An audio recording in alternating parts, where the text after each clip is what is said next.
Praise the Lord, dear brothers and dear sisters. How are you?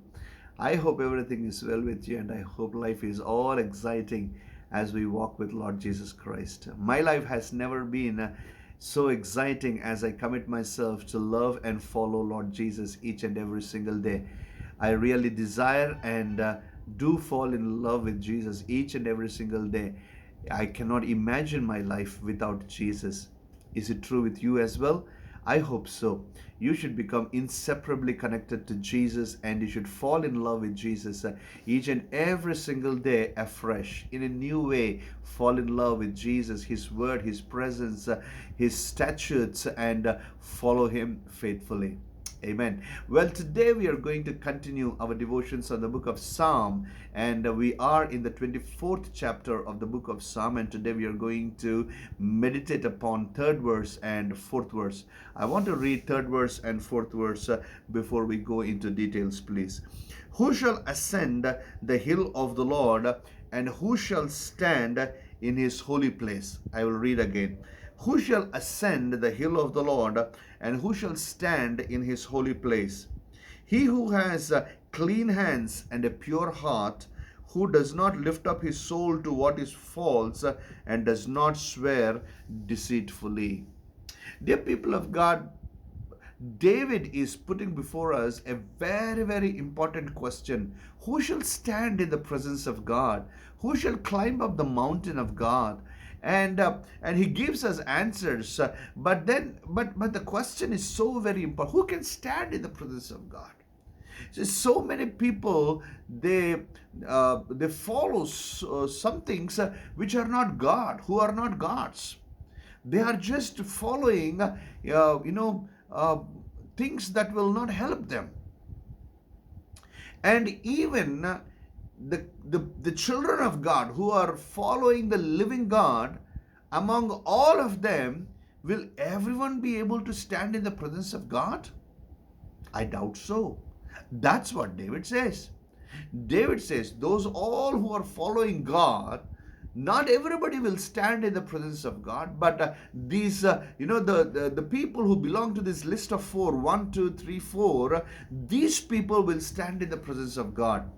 So today I want to talk to us about these four things, and by that let us introspect ourselves, let us examine ourselves, and let us see what David has in store for us today. Number one, he says, he who has clean hands. Meaning our actions. How are our actions? You see, we can push somebody down or pull them up. We can hurt them, or we can make them happy. We can be a curse to other people. We can be a blessing to other people. We can encourage them, or we can discourage them. We can motivate them, or we can demotivate them. You see, anything is possible with us. But David is saying, he who has clean hands, which means our actions are clean. Our relationships, we take care of the relationships. We do commit ourselves towards building up other people, not pulling them down. God has given us authority to do both of them, but we choose to be a blessing to other people, not to be a burden and a curse to other people.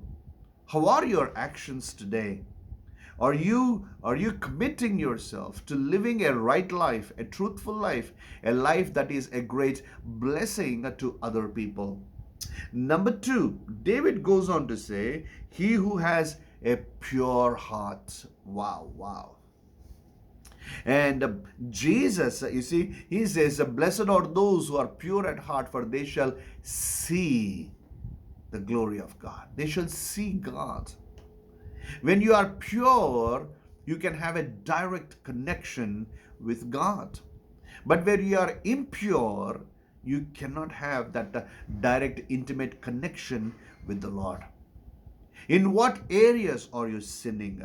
In what areas are you missing out this purity? In what areas are you missing out your holiness?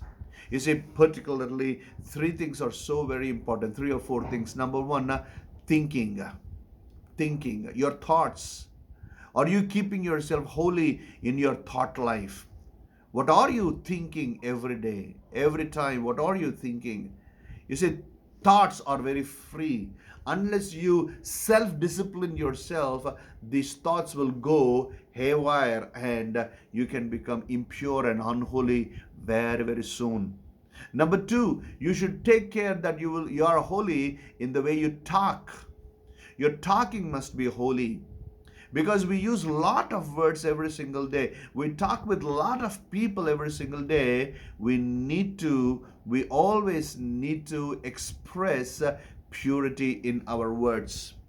Number three, he who does not lift up his soul to what is false. In another translation, a very strong word that is used is people who do not think about vanity. There are so many things, which are called vanity in our life.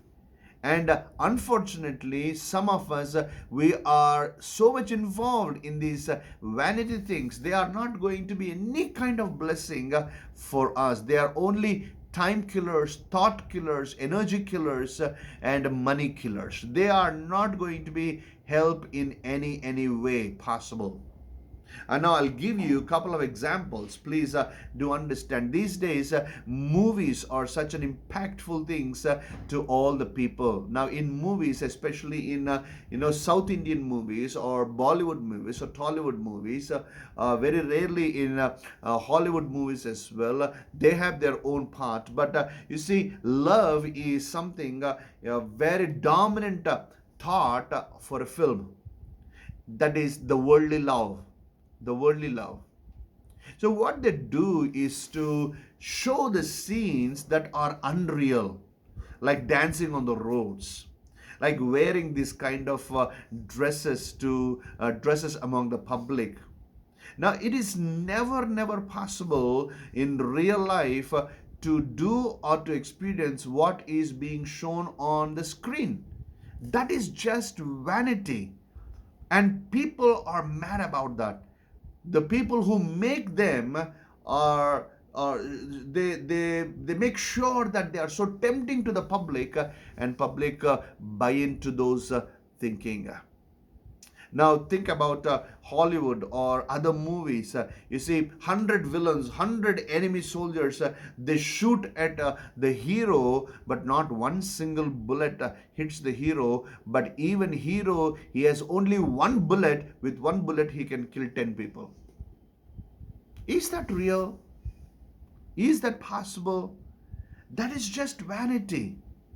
No, you see, do not occupy yourselves with such vain things. Now, there are so many lots of things. I can give you list after list, but you know what is unreal, you know what is untrue. So don't get involved in those things. Don't waste your time, money, energy, and thinking in such things. Stay away from those things.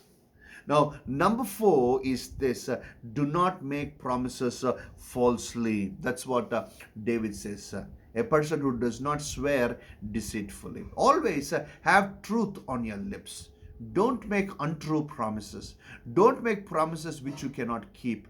Don't make promises which you do not commit to.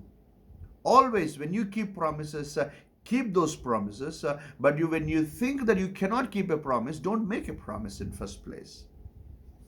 So 4 things David is mentioning to all of us. Number 1, pure hands. Number 2, pure heart. Number 3, don't get involved into vanity. Number 4, don't swear falsely, deceitfully. Meaning, always stay true and live true. Amen.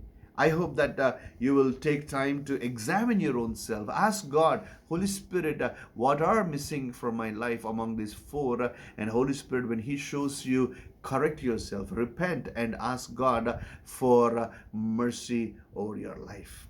Amen. I hope that you're blessed by this word of God, and I will see you soon again with another devotion. Until then, take very good care of yourself, and may God be with you. I am Dr. Pramod, Senior Pastor of the Rima Global Ministries Church, Karnool, Andhra Pradesh, India.